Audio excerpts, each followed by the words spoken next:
വ്യോമ ദുരന്തങ്ങളിൽ ഒന്നായ അഹമ്മദാബാദ് എയർ ഇന്ത്യ വിമാനാപകടം നടന്നിട്ട് ഇന്നേക്ക് ഒരു വർഷം തികയുകയാണ്.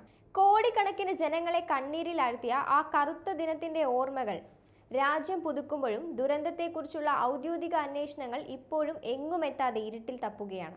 അപകടത്തിന് തൊട്ടു മുൻപ് പൈലറ്റ് എയർ ട്രാഫിക് കൺട്രോളറുമായി നടത്തിയ അവസാന റേഡിയോ സന്ദേശമാണ് ഇപ്പോൾ വലിയ രീതിയിലുള്ള സംശയനിഴലിലായിരിക്കുന്നത്. സാങ്കേതിക തകരാറുകളാണോ അതോ പൈലറ്റിന് സംഭവിച്ച പാകപ്പിഴകളാണോ ദുരന്തത്തിന് കാരണമായത് എന്നതിനെക്കുറിച്ച് കൃത്യമായ ഒരു മറുപടി നൽകാൻ അന്വേഷണ സംഘത്തിന് ഒരു വർഷം പിന്നിട്ടിട്ടും സാധിച്ചിട്ടില്ല.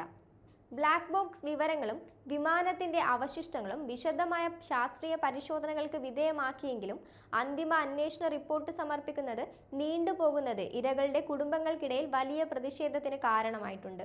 പൈലറ്റ് അവസാനം പറഞ്ഞ വാക്കുകളിലെ പരിഭ്രാന്തിയും വിമാനത്തിന്റെ വേഗത പെട്ടെന്ന് കുറഞ്ഞതുമെല്ലാം ദുരന്തത്തിന്റെ നിഗൂഢത വർദ്ധിപ്പിക്കുന്ന ഘടകങ്ങളാണ്. വ്യോമയാന മേഖലയിലെ സുരക്ഷാ മാനദണ്ഡങ്ങളെ പോലും ചോദ്യം ചെയ്യുന്ന ഈ ദുരന്തത്തിന്റെ യഥാർത്ഥ കാരണം പുറത്തുകൊണ്ടുവരാൻ കേന്ദ്ര വ്യോമയാന മന്ത്രാലയത്തിന്റെ ഭാഗത്തു നിന്നും ശക്തമായ ഇടപെടലുകൾ ആവശ്യമാണെന്നാണ് ഇപ്പോൾ രാജ്യവ്യാപകമായി ഉയരുന്നത്.